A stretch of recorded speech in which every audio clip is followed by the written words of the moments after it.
Red టీవీలో మీ వ్యాపార ప్రకటనల కోసం ఈ నెంబర్ ని సంప్రదించండి 6281747728. Hello guys, welcome to our channel. This is Teja. అయితే బాలానగర్లో ఒక దారుణమైన సంఘటన చోటు చేసుకుంది. ఒక అబ్బాయిని అతి క్రూరంగా ఒక అబ్బాయి కత్తితో పొడిచి తన పొట్టలో ఉన్న పేగులన్నీ కూడా బయటికి తీసడం, ఈ విషయం చాలా కలకలం రేపింది. ప్రస్తుతం అయితే బాధితుడు వాళ్ళ ఫ్యామిలీ అయితే మనతో పాటు ఉన్నారు. ఒకసారి వాళ్ళతో మాట్లాడదాం. అమ్మ నమస్తే. లాస్ట్ టైం ఆ అబ్బాయి ఇంట్లో నుంచి బయటికి ఎప్పుడు వెళ్ళాడు? నిన్న పొద్దున్న 10:30కి ఆ అబ్బాయి వచ్చి తీసుకెళ్ళిండు సార్. వాడు టీ తాగి ఇంట్లోనే ఉండే, ఆయన వచ్చి తీసుకొని వెళ్ళిండు. మధ్యాహ్నం అన్నానికి వస్తాడేమంటే రాలేదు. మళ్ళీ సాయంత్రం కొంచెం సేపు పడుకున్నా, వేరే అబ్బాయి వచ్చి డోర్ కొడితే బయటికి వెళ్ళే వరకు అప్పటికే చనిపోయింది. ఇక్కడికి తీసుకొచ్చేసి బాబుని ముఖం కూడా కనబడకుంటే ఇప్పుడు చూసి వచ్చినాం సార్. అంత అప్పటికి అబ్బాయిని కూడా ఇప్పుడు చూసినారు సార్. అంటే అబ్బాయిది చాలా చిన్న వయసు. ఎవరైతే ఉన్నాడో ఆ అబ్బాయిది కూడా 17 సంవత్సరాలే. ఎందుకు ఇలా వాళ్ళిద్దరికి కక్షలు ఎందుకు వచ్చాయి అసలు? ఎప్పుడైనా అబ్బాయి మీతో చెప్పిండా? పోలీస్ ఇన్ఫార్మర్ గా చేస్తుండే సార్. పోలీస్ వాడు బండ్లు దొంగతనం చేసి అమ్ముకుంటుంటాడు. మా అబ్బాయి పట్టించినందుకు వాని మీద కోపం పెట్టుకొని వెనక సైడ్ బస్ లో తీసుకొని కూర్చోబెట్టి వానికి ఏదో తాగిపించి పేరేంటి? Praneeth Teja sir. Praneeth Teja, police informer. Police informer sir, Balanagar PS. So అందుకోసమే అబ్బాయి ఇట్లా చేసిందా?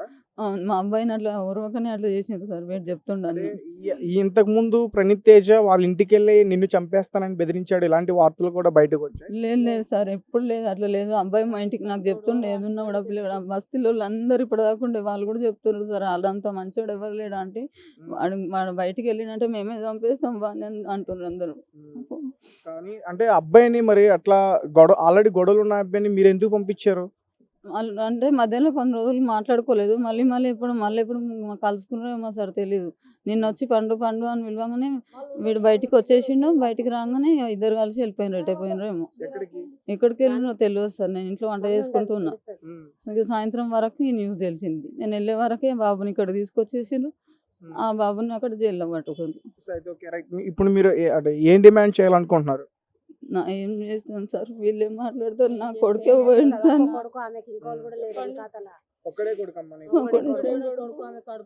వాళ్ళ నాయన ఉన్నాడు. బాబు పుట్టినప్పుడు 1.5 సంవత్సరం అప్పుడు తీసుకొచ్చి ఇంతవరకు రాలేదు ఆయన. ఆ మధ్యలో కూడా 2 సార్లు 3 సార్లు తీసుకుపోయి కూడా మేము గొప్ప చెప్పొచ్చినాం. అయినా వాడు ఉండకుండా పారిపోయి వచ్చిండు. వాళ్ళు చూసుకునే జాగ్రత్త లేదా చెప్పండి? అంత చిన్నప్పుడు వస్తే మళ్ళీ ఇప్పుడు సచ్చినాక ఇప్పుడు వచ్చిండు ఆయన. ఎట్లా బతుకుతుంది? 7 బాసం తోముకొని ఎంత కష్టపడి సాదుకుంది. హస్బెండ్ వచ్చారు అయితే వేరే ఆమె మ్యారేజ్ చేసుకున్నాడు. వాళ్ళు కూడా నువ్వు బాబు కలిసి ఉంటున్నారమ్మా? మేము ఇక్కడ ఎలాగుంటున్నాం, వాళ్ళేమో ఊర్లో ఉంటున్నారు. వేరే మ్యారేజ్ చేసుకున్నాడు సార్. అబ్బాయి పని ఏం చేస్తాడు? మా అబ్బాయి క్యాటరింగ్ వర్క్ చేస్తాడు అంతే. ఎప్పుడైనా చెప్తాడా ఇలా బయట నేను ఒక ఇన్ఫార్మర్ గా ఉన్నాను, బయట నాకు ఇలా గొడవలు ఉంటాయని? గొడవలు అని ఏం చెప్పలేదు అని ఇన్ఫార్మర్ గా ఉన్నామా సార్, వాళ్ళు ఏదైనా మనకు సపోర్ట్ చేస్తారు. ఏదైనా సార్ ఫోన్ చేస్తూనే ఉంటాడు, మాట్లాడుతూనే ఉంటాడు మా అబ్బాయితో. యాదప్ప సార్ అని బాలనగర్ పిఎస్ లో సార్ వాళ్ళు కూడా రాత్రి వాళ్ళు కూడా అందరూ ఏం బాధపడకమ్మా, వీనికి కఠిన సాగిన శిక్ష చేస్తాం అది ఇది అని అన్నారు. కానీ నా పిల్లగాన్ని అయితే తెచ్చిలేదు.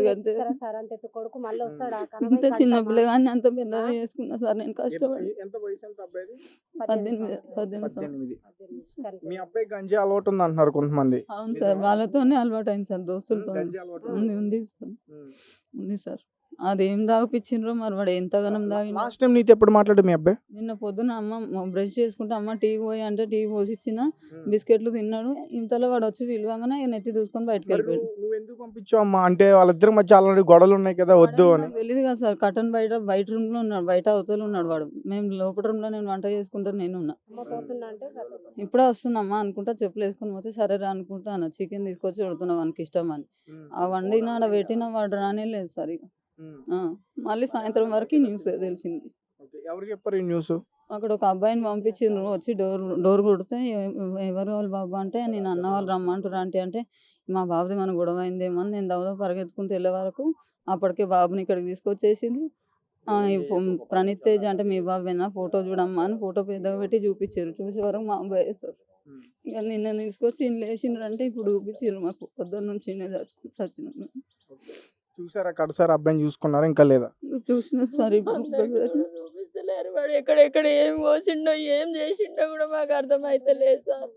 ఇట్లా తీసిరు ముఖం చూపించిండ్రు అంతే, ఏం అర్థమైతలేదండి.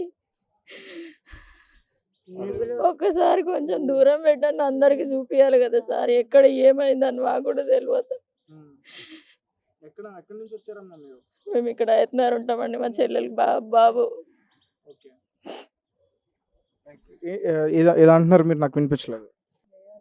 వానికి ఏంటంటే కఠినంగా శిక్ష ఇవ్వాలి సార్. ఆ బాబు పోతే మళ్ళీ బాబు వస్తుంది. ఆమెకు ఒక్కతే, ఆమె ఇంకో బాబు ఉన్నాడు అబ్బా కష్టపడి ఎట్లా చదువుకుంటాం అనుకోవచ్చు. ఆమె ఒక్కతే ఏడ కష్టపడితే ఏమిటి, ఆమె కూడా పానం బాగాలేదు సార్, ఫిడ్స్ వస్తుంది.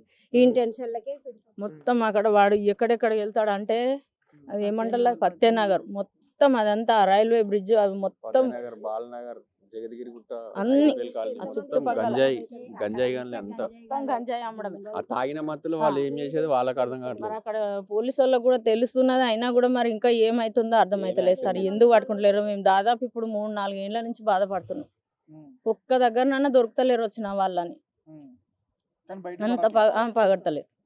బాగా చాలా ముస్లిం అయితే చాలా ఉన్నారు సార్. మొత్తం ఇవి అమ్మేటి అంతా చాలా ముస్లిం పిల్లలే.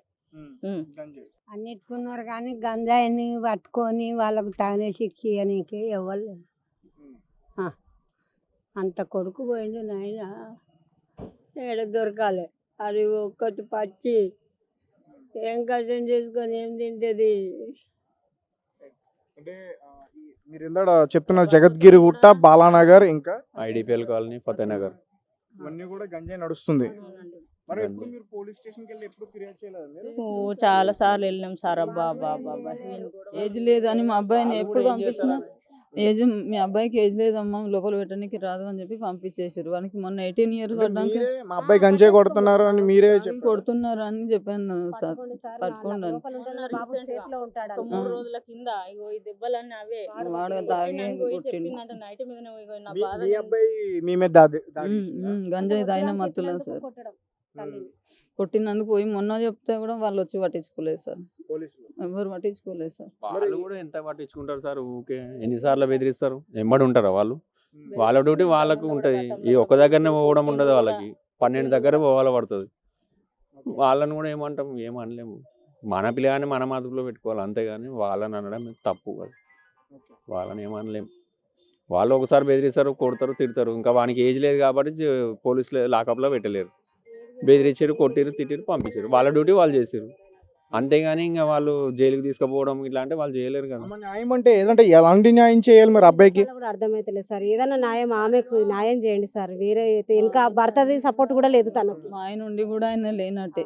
ఆయనది కూడా ఏం లేదు. ఆయనకు మస్తు వస్తుంది కానీ ఆయన వేరే మ్యారేజ్ చేసుకుంటారు సార్, నాకు డైవర్స్ చేయకుండా. ఉన్న బాబు ఒకటి ఇట్లా అయిపోయింది. నేను కూడా బ్రతికేందుకు సార్? నేను కూడా ఏమైనా చేసుకుని చచ్చిపోతే అయిపోతుంది కదా. అయ్యో అట్లా అంటే ఎట్లా అమ్మా? పిల్లగాడిని చేసుకొని కష్టపడి సాదుకొని ఇప్పుడు భర్తతో సుఖపడ్డాడు. వచ్చిండు లేదు. సార్. ఏమో సార్ రాలేదు, పిల్లు పోరా. ఆగమ్మా. భర్త నుంచి దానికి ఏదైనా న్యాయం చేయాలి. బాబుని ఇట్లా చేసినందుకు కూడా ఏదైనా న్యాయం చేయాలి. ఆయన సావుకు సావే ప్రతీకారం అయితే కాదు. వాని పానం తీస్తే వీని పానం ఏ తల్లిదండ్రులు కూడా ఎవరిని చంపమని కానీ పెంచారు పిల్లల్ని. ఆమెకి ఏదైనా న్యాయం జరగాలి. అంటే మొత్తం కూడా గంజాయి మొత్తులో ఇది జరిగింది. ఆ విషయం మీకు తెలుసు, మీరు ఆల్రెడీ పోలీస్ స్టేషన్లో ఇన్ఫార్మ్ చేశారు, పట్టించుకోలేదు. పట్టించుకుని ఉంటే ఇంతవరకు వచ్చేది కాదు. అవునమ్మా? ఈ స్టేజికి రాకపోవు, మంచిగా ఉంటుండే పిల్లగాడు. లేదమ్మా, మేము ఆయత్నగర్లో ఉంటాం. అక్క మా చెల్లెలు ఈమె కొడుకే. ఈమెకి ఏం న్యాయం చేస్తారో చెయ్యండి, న్యాయం చెయ్యండి. మాకైతే పిల్లగాడు పోవట్లేదు సార్. ఆయన కూడా నాకు ఏదన్నా చేయండి. నేను ఒక్కదాన్ని ఇప్పుడు ఏం చూసుకొని బతకాలి? ఎన్ని రోజులు పిల్లగాడు ఉండే, పిల్లగాడు కూడా లేడు. తీసుకుపోమంటే క్యాటరింగ్ వర్క్ వాళ్ళకు పెళ్లి ఉందంట, ఊరికి తీసుకుపోవాలి కదా. వాళ్ళ పిల్లగాని వాళ్ళు సాగు చేసుకోవాలంటే కిరాయి ఇండ్లలో ఈ సిటీలో అయితే ఎక్కడ సాగులు చేయనియరు.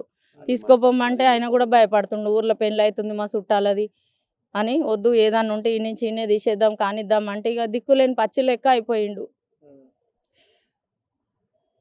కిరాయిలు అయినా సరే అక్కడనే మన దోస్తులు వాళ్ళ అమ్మ నేను ఏమైనా చేసుకుని నా ఇంటికి తీసుకొని నా పిల్లగారిని అంటుంది. ఇంకా అడికే తీసుకొని పోతాం. దీనికి అంతటికి కారణం ఫ్రెండ్షిప్ అని చెప్పేసి అనొచ్చా?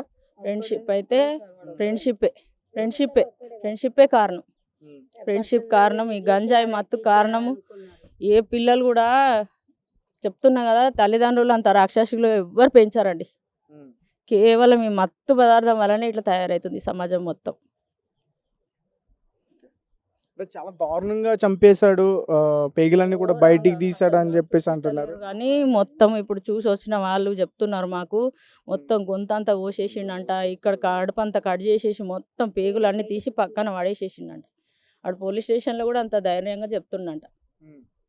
మరి అంత రుబాబు ఏందో అర్థమైతలేదు. చెప్తున్నట్టు. కానీ ఇంకా వెనక బ్యాక్గ్రౌండ్ ఉన్నారు, ఏం చేయలేరా? ఎవరో ఉన్నారు. ఒక్కని వల్ల కాదే అది, కాదు, నేను ఒక్కనే ఉన్నారు. చేసినా అని అంత గట్టిగా పోలీస్ స్టేషన్లో వాడు వాదించి వాళ్ళంతా ప్లాన్ గా చెప్తున్నాడంట. చేసిరు అది. వానికి ఏదో ధైర్యం చెప్పిరు వాళ్ళు, వాడు అందుకే ప్లాన్ గా చేసిరు వాళ్ళంతా మాట్లాడుకోండి. వాడు ఒక్కని వల్ల అయితే అంత ఇంకా కాదు, ఎవరెవరున్నారు, ఏమేం మొత్తం కడుపు జరిగింది కోసేసి అంతా పేగులన్నీ తెలియాలి నాన్న ఇంకా. తీసేసి గొంతులు కోసేది ఒక్కడి వల్ల అవుతుందా? కాదు. వాళ్ళ నేను ఒక్క background ఇంకా పోలీస్ ఉన్నారు. స్టేషన్లో వాడు గట్టిగా చెప్తుండంట, నేనే అవును నాకే కోపం ఉండే వాని మీద గొంతు కోసేసిన, నేనే పేగులన్నీ తీసేసినవని నేను ఒక్కడనే చేసిన అంటుండంట. వీడు పోలీస్ ఇంకెవరెవరు ఇన్ఫార్మర్ కదా, ఉన్నారో వాడు అందరిని బండ్లు మాత్రం బైక్లు ఎవ్వరిని వదలొద్దు. 18 సంవత్సరాలకి పోలీస్ ఇన్ఫార్మర్ గా ఎందుకు పెట్టుకున్నారు అబ్బాయిని? అంటే అంటే ఏదో ఇన్ఫార్మర్ అంటే అట్లా పక్కా చెప్తే ఇన్ఫార్మర్ కొంచెం కాదు. మారుతాడు. వీడు ఏదైనా చెప్తే ఉంటే ఎవరైనా వాళ్ళకి మంచిగా చెప్తే ఇంటిమేషన్ వింటాడు ఇస్తాడు. మా బాబు. బస్సులు ఇట్లా జరుగుతుంది, ఇట్లుంది, వాడు ఇది అని చేసింది, అంతే. వాడు ఇది చేసింది అని చెప్తాడు. వాళ్ళు ఏదో అరే 500 మా దగ్గర 200 ఉండరా, 300 ఇస్తే మంచిగా ఖర్చులకు ఉంటావు, నీకు ఏదైనా తీసుకుంటారు. ఉంటే మేము అట్లా చూస్తామని వీనికి అలవాటు మంచితనంగా పడింది. వీడిని మంచిగా అయితే మార్చబోయిన వీడు వాళ్ళు అంతే. బండ్లు దొంగతనాలు చేస్తాడంట. ఇప్పుడు ఓడైతే చంపేసిండు, వాని పేరు ఎప్పుడో చెప్పినట్టున్నాడు, వానికి తెలిసిపోయింది. అందుకనే వాడు ప్లాన్ గా నిన్న బాగా తాగిపిచ్చి మంచి ప్రీ ప్లాన్ చేసుకొని పక్కన చేసిండు. ఫుల్ వాడు తాగిపించినట్ట. ఒక్కడు కాదు, ఇంకెవరెవరో అంటే- కలిసి చేసిరు ఇది. అంటే ఈ చంపడానికన్నా ముందు వాళ్ళిద్దరు కలిసి మందు తాగారు. బస్ లో కూర్చొని, ట్రావెల్స్ బస్ లో కూర్చొని తాగినంట. ఇంటికి వచ్చి పిలుచుకోపోయి తాగిపిచ్చి తాగి వాడు ఫుల్ అయిపోయినాక లేవలేని పరిస్థితి చూసి వాడిని కోసేసిండు. అని చెప్తున్నట. అంటే ఈ అబ్బాయి చంపడానికి వెళ్ళాడు, కత్తి తీసుకుని వెళ్ళాడు, ఆ కత్తితో అన్ని అబద్ధాలు, అవి ఉట్టి మాటలు. పిల్లగాడు అట్లుంటాడు. అయితే వాడి ఇప్పటిదాకా ఇంటి దగ్గర బతకనే ఉన్నోళ్ళు పోవు, ఆ తీసుకుపోయినాక కాళ్ళని వచ్చి. బతకనే పోవు. ఆ, వాడు అంత ధైర్యం చేసేటోడు కాదు వాడు. కాకపోతే వాళ్ళ అమ్మతో ఏమైనా గొడవ పడుతుండే అంతేగాని ఇంకొకరితో అంతే గొడవ వాళ్ళ అమ్మ పడాడు. మీదనే గానీ ఇంకా ఎవరితోని ఏమైనా నాకు గొడవ పైసలు పడడు. పైసలు అని వాళ్ళ అమ్మనే సతాంచి ఎవరి పైసలు దగ్గర కూడా కొనుక్కుంటాడు. ఎంత మంచి పేరు తెచ్చుకుంటూ పోతాడు అందరు పండు పండు ఇంతమంది పండు అని. ఫ్రెండ్స్ వచ్చిర్రు, వాని ఫ్రెండ్స్ అందరు తల కొట్టుకుంటారు. ఎవడైతే చంపినో వాడు బయటికి రాని, వాడిని మేమే ఇవ్వము, వాడిని మేమే చంపేస్తాం అంటారు. ఎంత మంచిగా ఉంటా అంటారు ఆ మాట. ఫ్రెండ్స్ ఇక్కడ ఉన్నారా? ఇప్పుడే వెళ్ళిండు నాన్న. ఇప్పుడు ఇంటికి కాదు. వాళ్ళు మా ఇంటి దగ్గర, మా ఇంటికి వస్తే కూడా ఇగో వీళ్ళందరితో కూడా తిరుగుతాడు, వాళ్ళే వచ్చి తీసుకొని పోతారు. అందరితో మంచిగా ఉంటాడు మా అబ్బాయి. సో అంటే ఈ పరిస్థితిని అసలు ఎలా చూడాలంటారమ్మా? ఇప్పుడు మీ ఇంట్లో జరిగింది, అడగొచ్చు అడగకూడదో కూడా నాకు అర్థం కావట్లే. ఒక గంజాయి మొత్తులో ఇద్దరు కూడా బానిసలు అయిపోయి, ఈ అబ్బాయి ఏమో వీళ్ళ అమ్మని కొట్టేసి, ఆ అబ్బాయి అటు సైడ్ అలాంటి కత్తితో తీసుకొచ్చి దాడి చేసేసి, అంటే ఇది ఎవరి వైఫల్యం అనొచ్చు? ఎవరి వైఫల్యం అంటే నాన్న, ఏదైనా మనం ఒక సమాజంలో ఉన్నాం, మనకి ఏది ఉన్నాం, పోలీస్ స్టేషన్ ఉంది, ఎంతోమంది ఉన్నారు, పెద్ద పెద్దోళ్ళు కూడా ఉన్నారు. ఏదైనా ఉంటే ఎవరికైనా చెప్పు, మాట్లాడు, గొడవ అయితే ఏదైనా 2-3 దెబ్బలు కొట్టో వదిలేయాలి. ఇంత దారుణం చేస్తారా నాన్న చెప్పండి? వాళ్ళ అమ్మకు ఉన్నడే వాడు ఒక్కడు, ఎంత కష్టపడి పెంచుకుంటుంది, ఇంత పని చేసిన నాన్న. ఇంకా ఏం చేస్తారో చేయండి. అటు భర్త లేక, ఇటు కొడుకు లేక, అది పిచ్చిది అయి చచ్చిపోతుంది. దానికి ఏదైనా న్యాయం చేయండి నాయన. సో ఇది పరిస్థితి. ఇద్దరు కూడా గంజాయి మొత్తుకి అలవాటు పడిపోయి, ఇటు ఈ అబ్బాయి చూసుకుంటే వీళ్ళ అమ్మ పైన దాడి చేయడం, అటు ఆ అబ్బాయి చూసుకుంటే వాళ్ళ ఫ్యామిలీ పైన దాడి చేయడం, ఇలా ఫ్రెండ్స్తో కక్ష చర్యలు చేసి అబ్బాయిని మొత్తం ఇంటి నుంచి బయటికి తీసుకెళ్ళి ఫస్ట్ తాగిన అనంతరం అబ్బాయిని కత్తితో తన పేకని, తన పొట్టను కూడా మొత్తం కూడా కట్ చేశాడు. ఆ విజువల్స్ అన్నీ కూడా మీరు చూశారు. ఇది చాలా దారుణమైన సంఘటన. అయితే వీళ్ళ ఫ్యామిలీ మెంబర్స్ అందరూ కూడా ఇది కేవలం గంజాయి మొత్తు వల్లే వీళ్ళిద్దరూ ఇలా ప్రవర్తించారు, అబ్బాయి కూడా ఇలా చేయడం జరిగింది. అలాగే ఈ బాలానగర్, జగద్గిరిగుట్ట అని ఏదైతే చెప్తున్నాడు ఐడిపిఎల్, ఈ ప్లేసెస్లో గంజాయి చాలా విపరీతంగా ఉంది. ఎన్నిసార్లు చెప్పినా ఎవరు పట్టించుకోవట్లేదని కూడా అతను విలపిస్తున్నారు. సో కెమెరామెన్ అజయ్తో రెడ్ టీవీ, థ్యాంక్ యూ.